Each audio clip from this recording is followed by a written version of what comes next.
नमस्कार दोस्तों, मैं निकेश यादव मंथन हिंदी संस्थान में आपका स्वागत करता हूं। मैं आपके लिए लेके आया हूं हिंदी की क्लासेस। ऑनलाइन पढ़ेंगे अपन हिंदी, अभी ऑफलाइन नहीं पढ़ा पा रहा हूं, लॉकडाउन के चलते सारी क्लासेस बंद हैं। हिंदी के संदर्भ में पहले ही भी भाषा के भाग 1 और भाषा भाग 2 की बात करें तो पहले ही चर्चा कर चुका हूं कि किस तरीके से हमारे हिंदी की जो शुरुआत मानी गई वो कैसे मानी गई, किस शब्द से इसकी उत्पत्ति मानी गई, बहुत सारी चीज़ें, और इनकी जानकारी के लिए आप पहले वाले भाग और भाग 2 का अनुकरण करें। इसके बाद आगे की बात करते हैं तो हम बात करते हैं कि प्रश्न उठता है एक्चुअल में भाषा हिंदी है क्या। अब हिंदी के संदर्भ में कहा जाता है कि हिंदी एक भाषा, तो पूछा जाता है भाषा क्या है। तो भाषा के संदर्भ में कहा जाता है कि एक व्यक्ति अपने विचारों को प्रकट करने के लिए, या एक व्यक्ति समाज में रहता है और समाज में रहने के लिए अपने विचारों को एक दूसरे के मध्य क्या है, विनिमय करना पड़ता है, बांटना पड़ता है। तो विचारों को विनिमय करने के लिए जिस साधन का हम प्रयोग करते हैं, इस साधन का नाम है भाषा। भाषा की अगर बात करें तो भाषा के 3 रूप माने जाते हैं।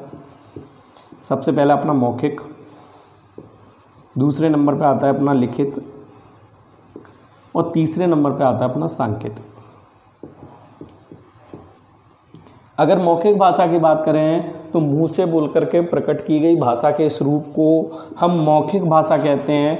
जैसे किसी भी प्रकार रेडियो पर कोई अगर अपन बात सुने या टेलीफोन पर अगर हम कोई बात करते हैं। और लिखित भाषा की बात करें जब हम लिख करके प्रकट करते हैं तो लिखित भाषा में आता है अपना किताबें आ जाएंगी, पत्रिकाएं आ जाएंगी, समाचार पत्र आ जाएंगे, और सांकेतिक भाषा में आता है गूंगे बहरे लोग सामान्यतः अपने विचारों के विनिमय के लिए सांकेतिक भाषा का प्रयोग करते हैं।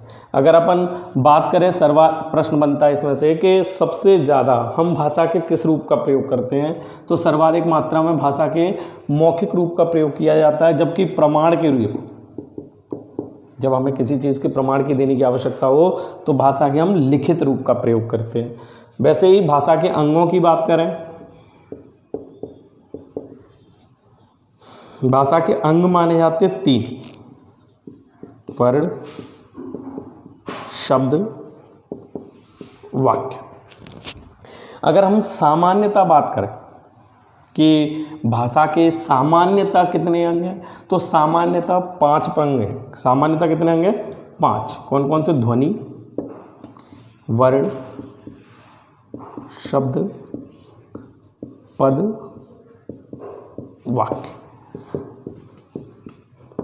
ये मुख्यता है और मुख्यता पे ही प्रधानता रहती है, ध्यान रखना है। लेकिन सामान्यता हम कितने प्रकार के मानते हैं? 5 प्रकार के। क्योंकि सामान्यतः अगर देखा जाए तो ध्वनि के माध्यम से भी हम अपने विचारों को प्रकट कर सकते हैं।